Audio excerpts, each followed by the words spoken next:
Hello viewers, welcome to another evening of scary stories at True Horror Reflections.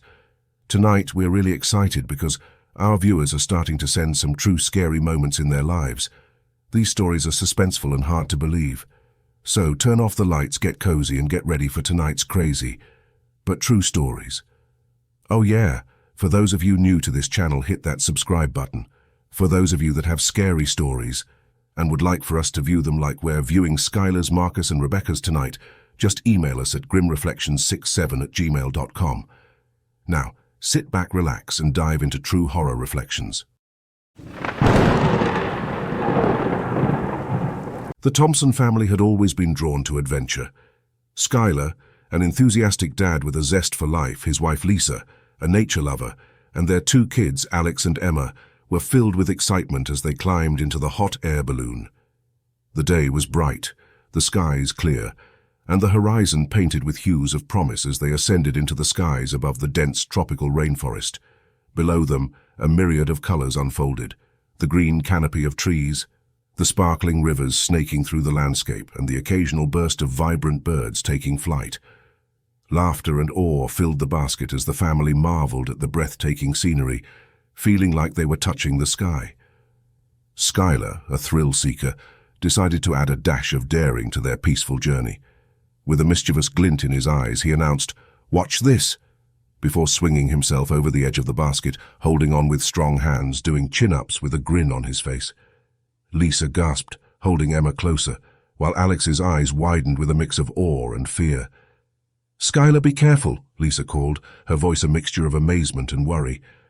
But Skylar's confidence was infectious, and soon the family was cheering him on. However, the moment of exhilaration quickly turned to terror. Skylar's hand slipped, and with a scream that pierced the serene skies, he plummeted towards the river below. The family watched in horror, their hearts racing, as Skylar splashed into the water, which was immediately churned into a frothy mix. The river, known for its beauty, hid a deadly secret. It was infested with piranhas. The family could only watch helplessly as the water around Skylar turned crimson. The voracious fish, drawn by the disturbance, swarmed around him, their sharp teeth gnashing. Lisa, frantic, pulled out her phone, her hands shaking as she dialed for help. Alex and Emma, tears streaming down their faces, shouted encouragements to their father, who, despite the pain and terror, was fighting to stay afloat with one arm, the other already a victim to the relentless attack. Time stretched on, each second an eternity, as the family waited, praying for a miracle. The balloon continued to drift, carrying them further away, their cries for help echoing across the forest. The sight below was gruesome, Skylar's struggles becoming weaker, but his determination to survive for his family fueled his fight.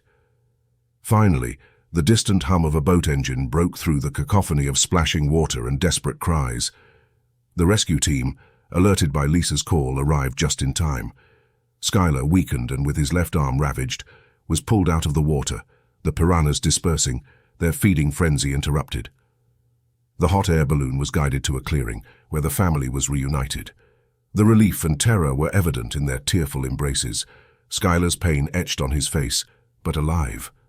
The adventure that started as a dreamy escapade had turned into a nightmare, the beauty of the landscape forever marred by the hidden dangers lurking below. The family's return to civilization was somber, the ordeal a stark reminder of nature's dual face, enchanting yet deadly. The tropical river, with its sparkling waters, continued to flow, concealing the voracious predators beneath the surface, waiting for the next ripple to disturb their sinister peace. And as for the Thompsons, their bond strengthened by the harrowing experience, they learned that sometimes the most terrifying monsters are not the ones in stories, but the real, hidden threats in the most unexpected places. On a crisp, sunlit afternoon, three inseparable friends, Jamie, Marcus and Ben, pedaled their bikes vigorously through the vast expanse of Falcon Park. This park was their go-to hangout, offering winding trails, thick trees creating canopies overhead, and the serene sounds of nature filling their ears. School had just let out for summer, and this ride marked the beginning of their much-anticipated freedom. Each of the boys had their unique bikes, reflecting their personalities. Jamie, the careful one, had his sleek blue mountain bike with a reflector at the back. Marcus, always the show-off, rode a fiery red BMX adorned with stickers, while Ben, the thoughtful and analytical one, had a rugged, all-terrain bike that looked as though it had seen better days. The boys were deep in conversation, reminiscing about school year antics and summer plans when a deafening roar filled the air. They came to an abrupt halt. Marcus, pale-faced, whispered, "Did you guys hear that?" Jamie nodded, eyes wide, while Ben stared into the dense woods. Venturing further into the park, they heard faint rustling in the bushes. Brushing it off as just another woodland creature, they continued on. However, when another, even louder roar echoed, the blood drained from their faces. Emerging from the trees, not more than a few meters away, stood a magnificent yet terrifying fully grown lion followed by its cubs. The lion's golden eyes locked onto the boys, its muscular body poised to charge. Panic engulfed them. All the tales they'd heard about wild animals chasing their prey flashed before their eyes. Without uttering a word, they turned their bikes around and pedaled faster than they ever had. The roar of the lion grew louder, indicating it was in pursuit. The adrenaline pumping through their veins, the boys stumbled upon a small cave-like opening under a nearby lake. Without a second thought, they ditched their bikes and scurried inside. The dampness of the cave, the echoing sounds, and their heavy breathing were the only sensory indications of their whereabouts. The night was long and torturous. Outside, they could hear the lioness growling, pacing, and occasionally roaring, evidence that the predator was waiting for its prey to emerge.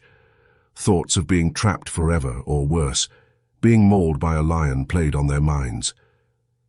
The sun's first light seemed like a glimmer of hope, but as they carefully peeked out, they found the lioness and her cubs still guarding the entrance. Retreat was their only option. Hours passed, and the growling seemed to have subsided. Believing that the coast was clear, they decided to make a run for it. Emerging cautiously, they hopped onto their bikes and raced towards the park's exit. Just when they thought they had evaded danger, an imposing shadow loomed overhead. The lioness was back, and this time with a vengeance. Just as the beast prepared to lunge, a thunderous gunshot echoed through the park. A puff of smoke hung in the air as a man, rifle in hand, emerged from the trees. The lioness lay motionless, and the cubs retreated into the woods. The man introduced himself as Mr. Edwards, a bird watcher, who had seen the entire ordeal and acted quickly. Tears of relief streamed down the boys' faces as they hugged each other tightly. Grateful, they thanked Mr. Edwards profusely. As they made their way out of Falcon Park, they realized that their summer had started with an adventure they'd never forget. But none of them was keen to revisit Falcon Park anytime soon.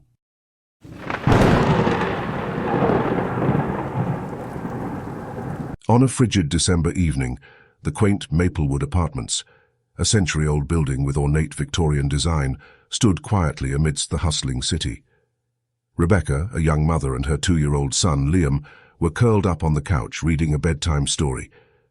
The gentle crackling of the fireplace in the corner added a cozy warmth to the room. Rebecca always felt a pang of unease living on the 3rd floor, but it was the only unit she could afford. Despite her reservations, she'd made the place into a home for her and Liam. The apartment's large bay windows were her favorite feature, offering a panoramic view of the city lights. Tonight, though, that window would play a very different role in their lives. As the minutes ticked by and Rebecca recited tales of brave knights and fierce dragons, she failed to notice the tendrils of smoke creeping underneath her front door. An electrical fault in the aging building had ignited a blaze that quickly consumed the wooden structure. By the time Rebecca detected the acrid scent of smoke, the flames had begun licking the walls of her apartment. Panic welled up in her chest as she grabbed Liam and tried to rush to the door, only to be met with an inferno on the other side. The hallway was completely engulfed, making escape impossible. She rushed to the windows, hoping to call out for help, but the streets below were eerily deserted. The thick smoke made it hard to breathe, and she could feel the heat intensifying behind her. With every passing second, their situation grew more dire. It was becoming clear to Rebecca that jumping from the window might be their only way out. But the thought of it terrified her, and she was paralyzed with fear. In the midst of her panic, Rebecca remembered a documentary she'd seen about people surviving falls from great heights by relaxing their bodies and trying to land feet first. She didn't know if it would work, but there were no other options left. Taking a deep breath, Rebecca made a decision. She tied Liam securely to her chest with a blanket, making sure he was protected as much as possible. Taking one last look at her apartment, now fully consumed by flames, she climbed onto the windowsill, whispered a prayer, and leaped. Time seemed to stretch infinitely during the fall. Every horrifying possibility flashed before her eyes. What if they didn't survive the fall? What if they did, but were gravely injured? The ground came rushing towards her, and she braced herself for impact. A crowd had begun to gather as onlookers realized the apartment was on fire. When they saw Rebecca and Liam plummeting down, gasps filled the cold night air. Miraculously, they landed on a massive pile of snow that the maintenance crew had gathered while clearing the streets earlier in the day. Stunned but alive, Rebecca and Liam lay in the mound of snow, their breath visible in the cold night air. Rescuers, hearing the commotion, rushed over and were amazed to find both mother and child with no serious injuries, save for a few bruises. The Maplewood apartments became a charred relic of the past, but for Rebecca and Liam, it marked a new beginning, a life where they had defied the odds. The tale of their escape became legendary in the neighborhood, and while many considered their survival a sheer stroke of luck, Rebecca believed it was nothing short of a miracle. Months later, as Rebecca put Liam to bed in their new home on the ground floor, she held him close, cherishing their bond even more. The trauma of that night still haunted her dreams, but the reality of their survival was a constant reminder of the extraordinary lengths a mother would go to for her child.